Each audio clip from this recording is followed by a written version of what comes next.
The message came without warning. One moment, Earth was just another respected member of the Galactic Council, its people working side by side with alien civilizations, building the future together. The next, a single encrypted transmission arrived. A decree cold and final. Humanity's sovereignty was revoked. Effective immediately, Earth would be placed under Council supervision. No appeals, no explanations, no vote from the humans themselves. Across the world, the news spread like wildfire. In glittering cities and quiet villages, from towering skyscrapers to deep underground shelters, humanity read the Council's words in stunned disbelief. 1,000 species had judged them and found them lacking. They called humans unstable, overly aggressive, too emotional to govern themselves. In their polished chambers among the stars, the Council declared Earth a danger to galactic peace. The betrayal stung deeper than any wound. It wasn't just the decision. It was the hypocrisy. Humanity had bled for the Council. Their ships had flown into storms to rescue stranded colonists. Their engineers had rebuilt devastated worlds after natural disasters. Their soldiers had stood side by side with alien armies, defending Council borders against the endless threats beyond known space. In every corner of the galaxy, human hands had lifted, built, and protected. And now those same hands were deemed unfit to hold their own future. On Earth, the first response was confusion. How could the Council turn so quickly? Protests flared across the networks. Scientists, ambassadors, and civilians demanded answers. They asked for dialogue, for negotiation. But the Council's silence was louder than any weapon. They had made their decision. Humanity's voice no longer mattered. The anger came next. Not the wild fury the Council expected. Not riots or chaos. Something far more dangerous. A cold, growing fire, igniting in the hearts of billions. It started small, a grim set to a worker's jaw, a determined glint in a teacher's eye. Across continents, old divisions crumbled. Political parties dissolved. Corporate empires quietly shifted their priorities. Rivals who had feuded for generations set aside their differences. Humanity moved with a unity the galaxy had never seen before. The Council believed they were taming humanity. They had no idea they were forging something infinitely more powerful. In secret, in silence, Earth's leaders gathered, not in grand halls, but in forgotten places. Underground bunkers abandoned since the early space age. Remote islands unseen by satellites. Hidden rooms beneath ancient cities. There were no speeches, no cameras, just a shared understanding. Humanity would not kneel. Humanity would remember. As the sun set over 1,000 cities that night, Earth seemed to hold its breath. Above them, the stars burned cold and distant, somewhere among them. The Council celebrated its victory, blind to the storm it had just unleashed. They thought they had ended a problem. In truth, they had awoken a force that would shake the galaxy itself. The world above still looked the same.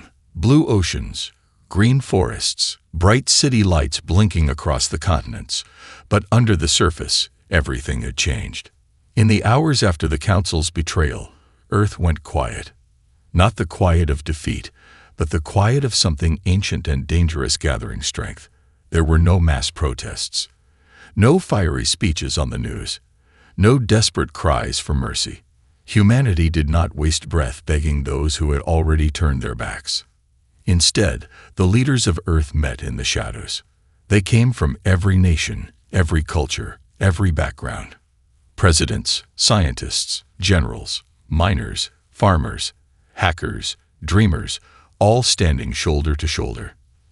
They gathered in abandoned bunkers deep underground, in secret chambers carved into mountains, in silent networks woven across the dark web.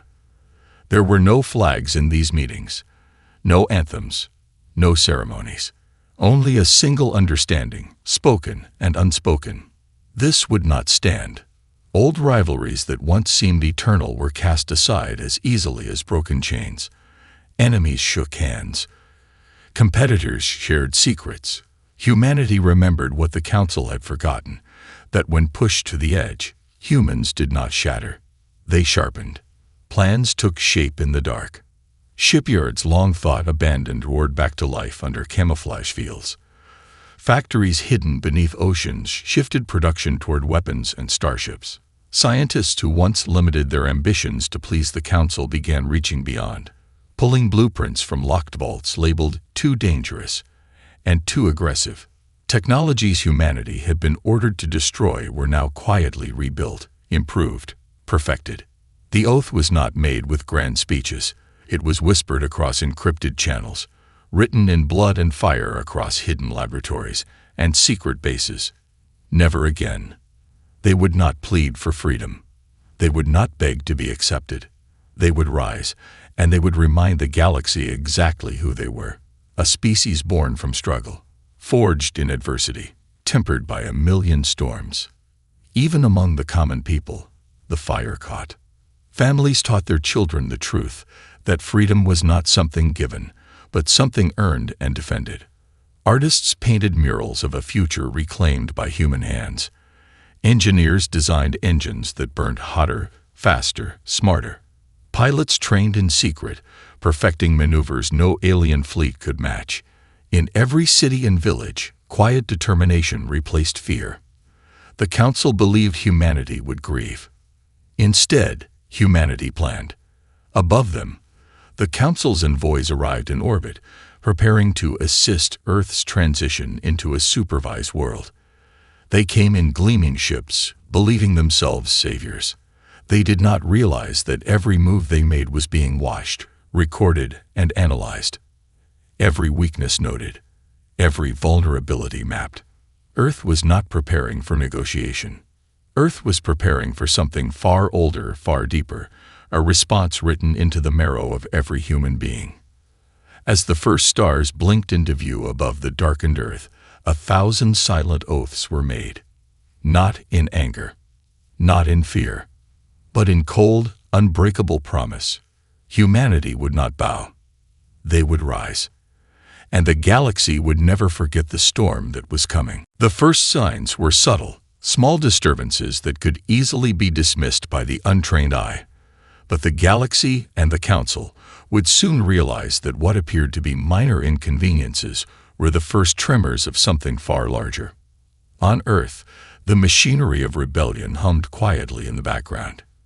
In the hidden underground factories, vast fleets of ships were constructed, their sleek forms cloaked from the prying eyes of Council surveillance.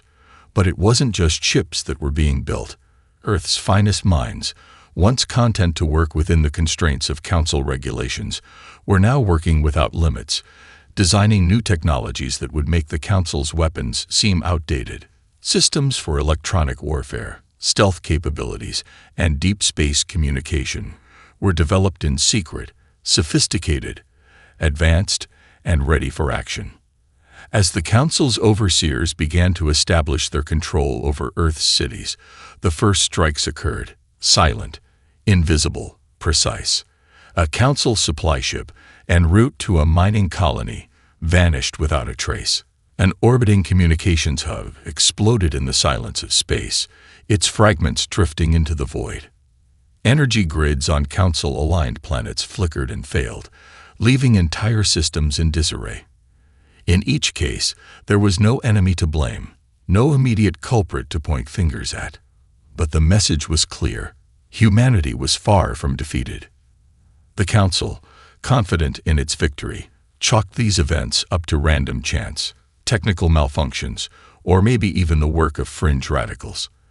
They couldn't fathom that a species they considered inferior, too reckless to govern itself, was actually slipping into the role of silent conqueror. Earth's people did not make grand declarations. They did not broadcast their plans across the stars. Instead, they worked in silence, using every tool at their disposal. Communications were encrypted and rerouted, and every action was cloaked in secrecy. When they struck, it would be fast, overwhelming, and so precise that the Council would not know what hit them until it was far too late. In the dark corners of the galaxy, former Council allies whispered in secret. They, too, were beginning to feel the sting of betrayal. Some wondered aloud if humanity's quiet war against the Council was justified, if Earth was truly as dangerous as they'd been told. Some, cautious, tried to distance themselves, uncertain whether their survival meant picking a side. Others, eager to see humanity rise, began providing support behind the scenes, offering crucial intelligence, resources, and the occasional sabotage. But the most dangerous part of humanity's uprising wasn't the weapons or the covert alliances. It was something far simpler, a shared understanding. Across Earth, from the poorest slums to the most powerful governments, one thought echoed above all others. The Council had crossed a line, and humanity would never forget. It was only a matter of time before that fury erupted in full force. It came without warning.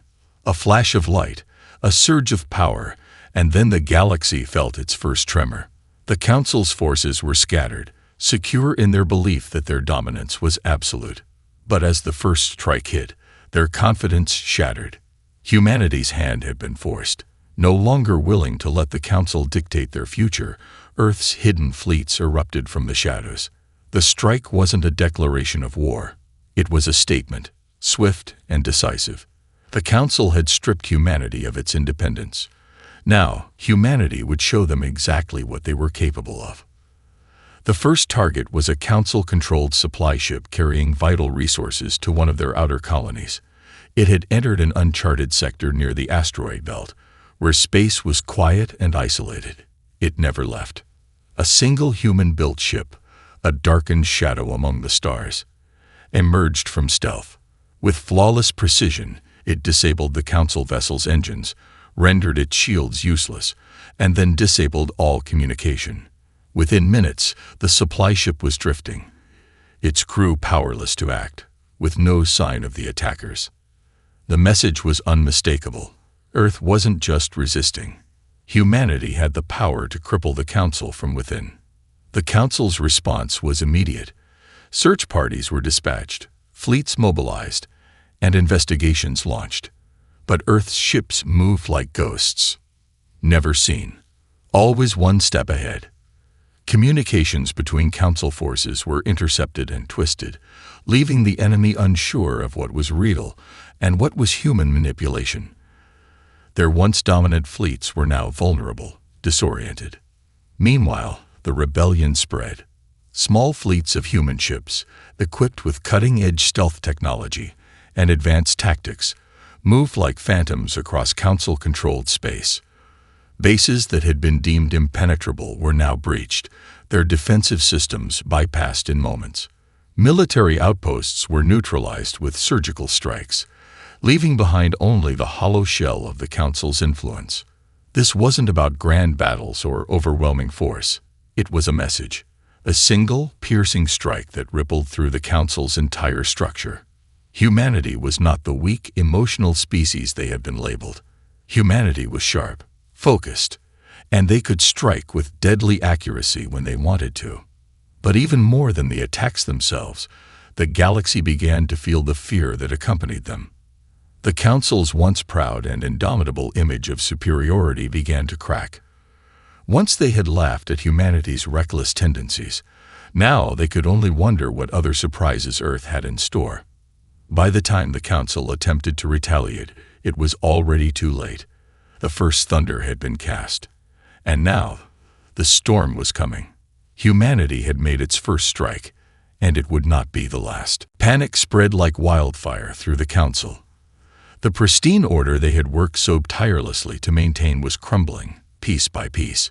What had started as a few rogue strikes against their supply lines was now becoming something far more dangerous. An organized, calculated campaign that hit them at every weak point. The Council, once a united front, now found itself fractured. Accusations of incompetence and betrayal were whispered in the halls of power. Some species began to question the wisdom of their decisions, silently wondering if humanity's recklessness was a facade, hiding an intelligence and resolve they had underestimated. Others, realizing the true power of Earth's forces, grew desperate to distance themselves from the Council's missteps. If humanity was truly rising, They wanted no part in their downfall. At the heart of the Council's paranoia were the mysterious human ships. Not a single one had been captured. No wreckage. No survivors. The ships that had struck the Council's fleets seemed to vanish into thin air, leaving only a trail of destruction. Intelligence reports flooded in, but none could provide answers. Human tactics defied all logic. They hit at random, but with such precision that it was clear the attacks were deliberate, part of a larger plan the Council couldn't decipher. Rumors began to spread. Some Council members feared that humanity had already infiltrated their ranks. Others feared that human spies were embedded across their systems, feeding misinformation and sabotage. But no one knew for sure. The truth was even more unsettling. Earth's strikes were not random. Humanity was building something much larger, something the Council wasn't ready for. Among the Council's leaders, whispers of peace talks began. A few diplomats, led by a handful of more pragmatic species, urged for negotiation, hoping to avert total disaster. They sent messages to Earth, proposing a ceasefire, promising to reconsider the Council's treatment of humanity if Earth would only agree to end the violence. But humanity had no interest in peace talks. Earth's leaders were not foolish. They knew the Council's offer wasn't born from any sense of goodwill. It was born from fear. Fear that the Council's power was slipping away. Fear that humanity, once regarded as reckless and unpredictable, was now a force capable of changing the balance of the galaxy. Humanity didn't want peace under the Council's terms. Humanity wanted respect, freedom, and a place at the table on its own terms. The Council's response was weak, empty promises that humanity would not be fooled by. Meanwhile, behind closed doors, the cracks deepened. Some worlds began to secretly align themselves with humanity, offering aid, resources, and intelligence. Even the most reluctant species could see that the Council had underestimated their former ally. The galaxy wasn't divided by species anymore. It was divided by those who feared humanity and those who believed in its power. The Council was losing its grip. Humanity's fury had not just shattered its power, it had shattered the illusion of unity that had held the Council together for so long. Desperation had driven the Council to mobilize its most powerful forces. Their fleets, once scattered and disjointed, now came together in an overwhelming show of strength. The Heart Worlds, several of the most strategic and vital planets in Council space, were their last bastion. These worlds were the core of the Council's influence, the jewel of their empire. If humanity were allowed to strike at these, the Council's control would collapse. But humanity had already anticipated the move.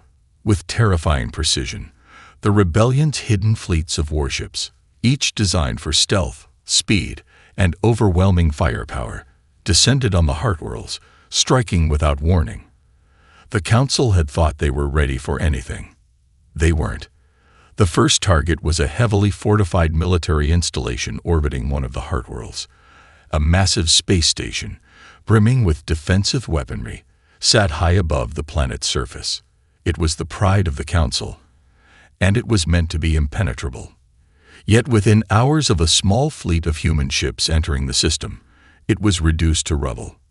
The attack was as efficient as it was sudden. One moment, the station buzzed with activity. The next, it was a drifting husk of debris, floating silently in the cold of space. The Council retaliated immediately, sending wave after wave of fighter ships to chase down the attackers. But humanity had already anticipated this too. They were ready. With impeccable timing, Earth's fleet executed a series of perfect evasive maneuvers, leading the Council forces into an ambush. A dozen Council ships were destroyed in a matter of minutes, their defensive shields unable to withstand the ferocity of humanity's assault. At the heart of it all, Earth's leaders were watching, not with pride, but with a grim determination. This was only the beginning. Each victory, while sweet, was just a necessary step. They knew the war had only just begun, but they also knew they were no longer the underdog. The Council's arrogance had blinded them to humanity's potential, and now they were paying the price. Meanwhile, across the Heart Worlds, The impact was felt. The Council's leadership, fractured and panicked, struggled to coordinate a coherent defense. One world after another fell under attack. Each one had been prepared for decades of peace, not a sudden organized resistance from humanity. The surprise was their deadliest weapon. The Council's once unified forces now splintered, some retreating in fear, others questioning their leadership. The galaxy was beginning to see a new power emerge, a power built not on grand fleets or overwhelming numbers, but on the spirit of a species that refused to be broken. Humanity was no longer asking for permission to live. It was taking its place in the galaxy by force. The heartworlds burned, but the storm was far from over. The Council's grip was slipping. Planets once firmly under their control now saw their defenses crumbling. The heartworlds were in chaos, the fleet scattered, and the political structure that had stood for centuries began to falter. Desperation gripped the Council's leadership. Every hour, more systems fell to humanity's unrelenting fury. Earth's fleets were striking faster, harder, and with more precision than any enemy the Council had ever faced. In their final, desperate push, the Council turned to its most powerful weapon, the last card they had left to play, the dreadnoughts. These titanic ships were a symbol of the Council's might. Built in secret, they were designed to bring an end to any rebellion, capable of destroying entire fleets with a single strike. Each dreadnought was equipped with planet-crushing weapons, able to annihilate cities in seconds. If the Council could deploy them, they believed they could wipe humanity off the map in one fell swoop. But humanity wasn't about to let that happen.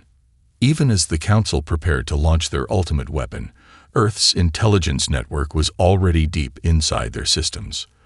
Through hacking, espionage, and relentless sabotage, humanity had infiltrated the Council's communications and weapon systems.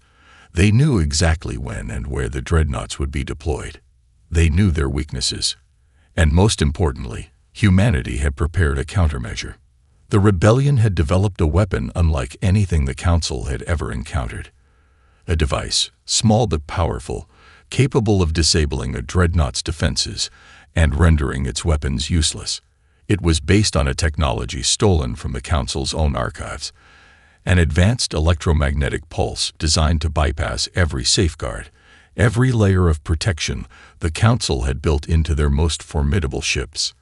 As the first dreadnought began its journey to the front lines, humanity struck. The pulse hit, and in the blink of an eye, the ship's systems froze. Power failed. Shields collapsed. The dreadnought was left drifting in space, helpless, as human ships swarmed around it, disabling it piece by piece. The Council's pride, the ultimate expression of their technological superiority, had been brought to its knees by a species they had once dismissed as inferior. This was not the first dreadnought to fall. Earth's countermeasures had been implemented across multiple systems, and one by one, the massive ships went dark, crippled by humanity's unseen hand. Panic erupted across Council lines as their once mighty fleet was brought to a standstill. Some ships tried to flee, others fought back, but nothing could save them now. Humanity's fury had already broken their most powerful weapon. The galaxy watched in stunned silence as the Council's final gambit fell apart. Their weapon of terror, their symbol of dominance, had been neutralized by a species they had once deemed incapable of serious resistance. Now, humanity's victory was no longer a question of if, but when. The galaxy trembled as the final blow was struck. With their dreadnoughts neutralized and their fleets in disarray, the Council was now nothing more than a shadow of its former self.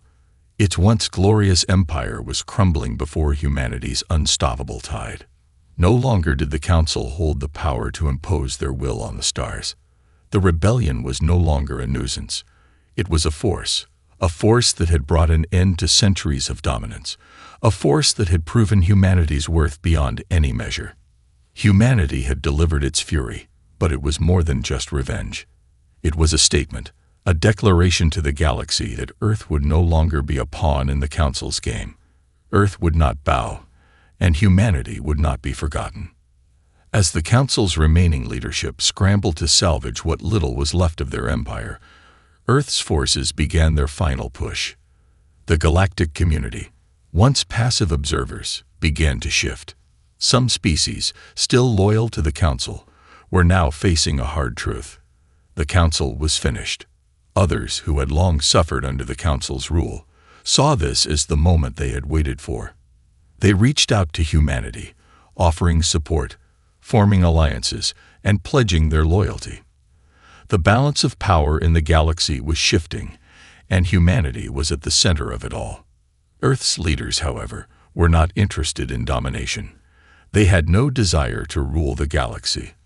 What they wanted was freedom, for Earth and for every species that had been oppressed by the Council. The galaxy was vast, and Earth was just one world among many. But Earth's message had been loud and clear. No species, no matter how small, would ever be silenced again. The final moments of the Council were swift. Their remaining strongholds fell one by one. Their leadership, broken and scattered, was brought to justice by their own people, those who had once served under them, and those who had been liberated by humanity's courage. The Council's leaders, in their arrogance, had forgotten one simple truth. The people they had oppressed were not powerless, and in the end, it was the people who rose up. As the last remnants of the Council faded into history, humanity stood tall. Earth had become more than a world. It had become a symbol of resistance, of strength, of unyielding will. The galaxy had witnessed the fury of humanity, and it would never forget. A new era was dawning, one in which humanity's place in the stars was secure, not through conquest, but through respect, unity, and an unbreakable resolve. Earth had earned its place among the great civilizations of the galaxy, not through force of arms, but through the power of spirit and willpower. And as Earth's leaders looked toward the stars, they knew this was just the beginning. The galaxy was vast, full of new worlds and new challenges. But humanity had proven that no matter the odds, no matter the enemy, they would never be a species to fear. They would be a species to respect.